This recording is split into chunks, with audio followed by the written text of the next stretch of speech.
I got my kitty cat in my lap. Yay! Guess what? I'm back! I think I've built up some kind of intolerance to even thinking about Twilight anymore. I couldn't even get quotes without wanting to pull out my hair and eat it like a rabid dog, so I apologize for their absence, though I doubt any of you will truly miss them. Anyway, I promised myself and you guys that I'd finish You Are Bella, so here I am. For 3 books, Edward ignored Bella's wishes, dazzled her into submission, or vaguely threatened to use force to subdue her whenever she did something he didn't like. But then, in Breaking Dawn, a shift happened. It's like Edward becomes a supporting character, and suddenly it's really, truly, finally all about Bella. The honeymoon is over, quite literally, and Edward is shunted to the wayside while the whole Antichrist drama unfolds. He has absolutely no say in the outcome. First, she guilts him into having potentially fatal sex. He tries to keep her distracted, but she gets her way in the end. Here's why.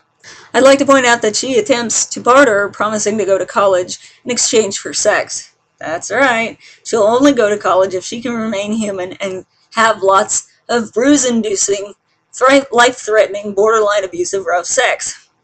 Our protagonist, ladies and gentlemen, isn't Bella just the greatest role model ever? That doesn't work, no big surprise there. So then she has this dream that they were doing it on the beach, or so she says. Remember, she's an unreliable narrator, and it makes her cry. I think she's faking it. And then throws herself on him and begs and begs and begs until he caves. Just like that. Bella has her way. Pretty pathetic and demeaning, though, needing to barter or beg for sex. But then again, the relationship has never been balanced. And, get this, she has to apologize for it the next morning. After this, however, everything changes. When Bella realizes she's pregnant with a mutant hybrid, she falls in love with it even though she never wanted kids. I think this is because... Let's see what's going on here. When Bella realizes she's pregnant with a mutant hybrid, she falls in love with it even though she never wanted kids. I think this is because little Renesmee used its brainwashing powers on its mother because Bella only thinks she loves it when she feels it brush up against her. Remember, Renee Thingy needs to touch someone to make them love it. I'll go into more detail when I talk about the Antichrist itself.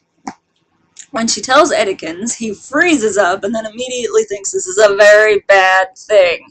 Growth-accelerated devil spawns are not something that Bella needs in her life, and for good reason. So naturally, he wants her to get rid of the abomination. But she's already brainwashed at that point. So she calls Rosalie for protection since Rosalie is batshit crazy about babies. So Bella gets her way. She wants to keep Jacob around all the time, and Edward lets her. Bella gets her way. She uses the spawn to force Edward into making her a Myrepyre since she knows the thing will kill her in the long run. And since Edward just can't ever live without his one true love, he does it. Bella gets her way. Bella wants to learn how to fight. Edward refuses to teach her because even as a Myrepyre, he wants to keep her weak. But she ends up saving the day with her incredible hate shield powers anyway. Suddenly, her role goes from passive to active. When she wants things to happen, she makes them happen. She goes in private to arrange for a way for the Spawn and Jacob to flee the country if need be, since the Volturi were after them. At that point, she works out how to use her love shield all by herself, and she's the one who protects her family from the Volturi.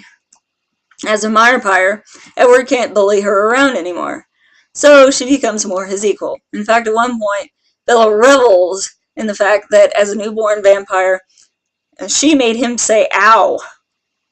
However, since this is a story written by Stephanie Meyer, they still aren't truly equal. He still tries to give her body away to Jacob, and still refuses to teach her combat skills so she can defend herself in a life-or-death situation. But still, for the most of the book, Edward sits in the back seat while stuff happens whether or not he's present. His only real function, in the end, is to help conceive the Antichrist and to give Bella sex whenever she wants it.